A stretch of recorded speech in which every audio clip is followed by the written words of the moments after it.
Hello there. In this series, I'll try to make studies of different not-so-popular chess openings, and the first is Jobava London system. This opening is named after Georgian chess grandmaster, Bde3 Jobava, and characterized by the moves d4, knight to c3, and bishop to f4. There are 5 most popular responses to d4, d5, knight to f6, e6, c5, and g6. Today we're gonna watch at d5, the most common reply.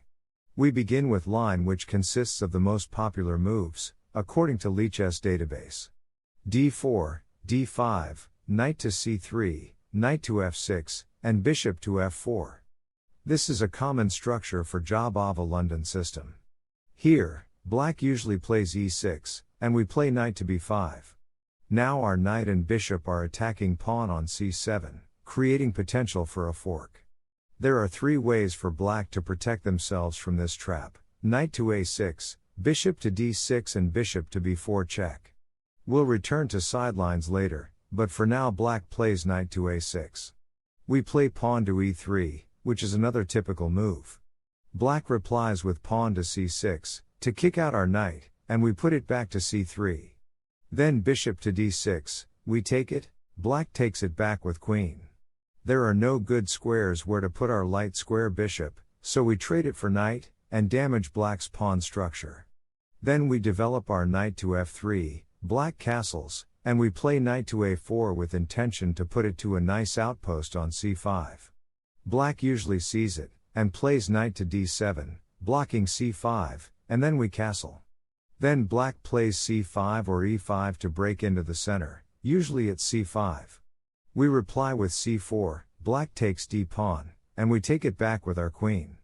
Black develops bishop to b7, and we have pretty equal positions. Here, black will probably push his central pawns and white should regroup his pieces to defend properly. As always, there is PGN file in the description so you can check all the lines by yourself. And now let's come back to move 11.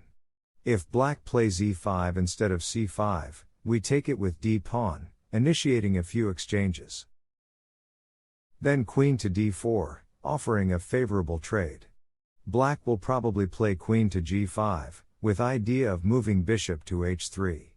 Then we play queen to f4, offering another trade and not allowing black take space on kingside. Now let's come back to move 6. Bishop to d6 is the most popular move here, but second option, knight to c7, is also often played. We play pawn to a3, not allowing black to put bishop on b4. In that case black moves bishop to d6, and we play an unevident move, queen to f3. What's the idea behind this move? Firstly, we protect our bishop, and if white takes it, we take it back with queen without damaging our pawn structure. Secondly, if white castles, we play h4, preparing an attack on kingside, with idea of h5, g4, and since we moved queen to f3, we can now castle on queenside. Now let's come back to move 4. In order to protect themselves from trap, black can also play bishop to d6 and bishop to b4 check. Let's check the second variation. Here, we take bishop with check, black takes our knight with c-pawn, and we play pawn to e3.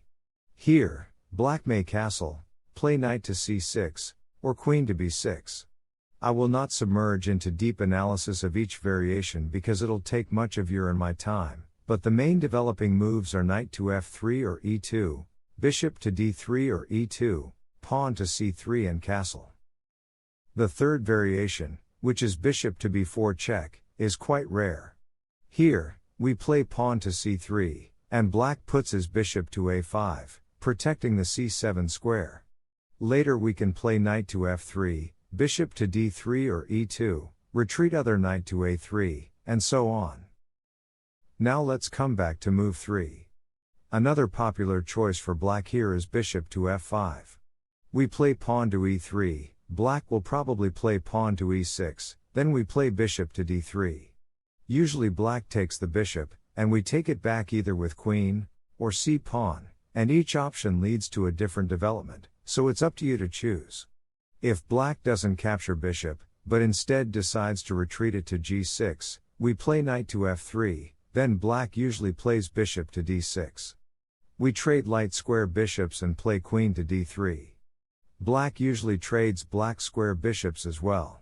Here, the positions are equal. Stockfish recommends to castle short later on, but nothing is wrong with castling long as well. Now let's come back to move 3 again. If black plays c6 or a6, to protect b5 square, we continue our usual development, pawn to e3, knight to f3, bishop d3, and so on. If black plays pawn to c5, do not play knight to b5 automatically, because black can play queen to a5 check, forking knight and king. We don't lose material, but black will end up with a much stronger position.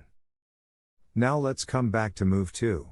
Besides knight to f6, black can also play pawn to e6 or c6, bishop to f5, knight to c6, and we still play with the same ideas. And for the final chapter of this video, I'd like to show you the trap I've talked about previously.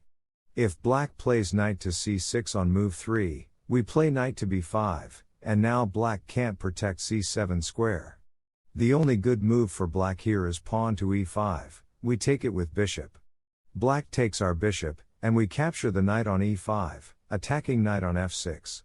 Here, the most popular move is knight to e4, which is a mistake, because we capture pawn on d5 with queen, and if black captures our queen, we play knight to c7, forking queen and king, and ending up with good material and positional advantage. Sometimes, opponents don't even notice attack on c7 square, and in that case, we fork rook and king. That's it for today's video. Don't forget to check PGN file in the description, and maybe you'll find some other ideas for yourself.